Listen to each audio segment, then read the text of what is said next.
Injury কাটিয়ে আবারও মাঠে ফিরেছেন বাংলাদেশি তরুণ মিডফিল্ডার শেখ মোরসালিন। গতকাল শেখ জামালের বিরুদ্ধে বসুন্ধরার শুরুর একাদশে ছিলেন তিনি। মাঠে ছিলেন ৭২ মিনিট। ইনজুরি কাটিয়ে মাঠে ফিরতে শেখ মোরসালিনের সময় লেগেছে প্রায় ৪ মাস। গত বছরের ১১ ডিসেম্বর এফসি কাপে বসুন্ধরা কিংসের হয়ে মাঠে নামার পর আর মাঠে নামা হয়নি তার। ফলে বসুন্ধরার জার্সিতে একাধিক ম্যাচ মিস করার পাশাপাশি জাতীয় দলের জার্সিতেও বিশ্বকাপ বাছাই পর্বের গুরুত্বপূর্ণ ম্যাচগুলোতে খেলতে পারেননি শেখ মোরসালিন। বিশ্বকাপ বাছাই পর্বে ৪ ম্যাচ থেকে মাত্র ১ পয়েন্ট পেয়েছে বাংলাদেশ, সেটাও শেখ মোরসালিনের গোলে। গত বছর জাতীয় দলে অভিষেক হওয়ার পর থেকেই জাতীয় দলকে দুর্দান্ত সব মুহূর্ত উপহার দিয়েছেন শেখ মোরসালিন। গত সাফ চ্যাম্পিয়নশিপে তিনি গোল করেছিলেন মালদ্বীপ ও ভুটানের বিরুদ্ধে, যেটা বাংলাদেশকে ১৪ বছর পর সাফের সেমিফাইনালে পৌঁছাতে বড় ভূমিকা রেখেছিল। এরপর ঘরের মাঠে ফ্রেন্ডলি ম্যাচে আফগানিস্তানের বিরুদ্ধে তার করা একমাত্র গোলে ড্র করেছিল বাংলাদেশ।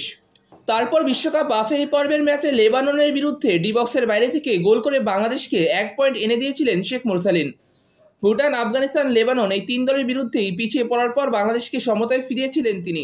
সেই ম্যাচগুলোতে শেখ মোরসালিন সবাইকে দেখিয়েছেন পিছিয়ে পড়েও হার না মানা মানসিকতা থাকলে আবারও কামব্যাক করা যায়। এই তরুণ মিডফিল্ডারের পাসিং, ভিশন, দূরপাল্লা শট সবই এক কথায় চমৎকার। দেখুন একটু আগে ফ্র্যাকশন অফ সেকেন্ড আগে যদি রাকিব শটটা নিতেন, চমৎকার পাস মোরসালিনের। রাকিব যদি এই জায়গায় শটটা নিতে পারতেন, যদিও শুধুমাত্র ট্যাপিনে গোল করার ক্ষেত্রে দুর্বলতা আছে শেখ মোরসালিনের, যার কারণে কুয়েত বা আফগানিস্তানের বিরুদ্ধে সহজ গোল মিস করেছিলেন তিনি। করতে দেয়নি রাকিব, সেখানে ছুটছেন। রাকিবের জন্য সম্ভাবনা ছিল, বক্সের ভেতর tackle, Morsalin point blank range থেকে মিস করে গেলেন টার্গেট। শেখ মোরসালিনের বড় শক্তির জায়গাটা হলো দূরপাল্লা শট নিতে পারাটা।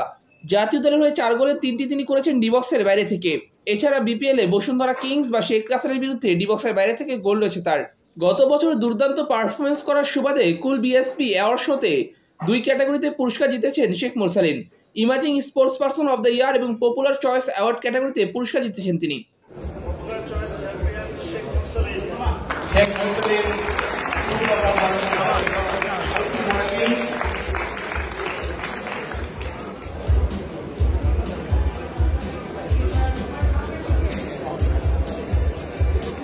তার ইনজুরি থেকে ফেরাটা নিঃসন্দেহে বড় স্বস্তির জায়গা জাতীয় দলের জন্য, কারণ আগামী জুনে বিশ্বকাপ বাছাই পর্বের গুরুত্বপূর্ণ ম্যাচ রয়েছে বাংলাদেশের, যেখানে বাংলাদেশ অস্ট্রেলিয়া এবং লেবাননের বিরুদ্ধে ম্যাচ খেলবে।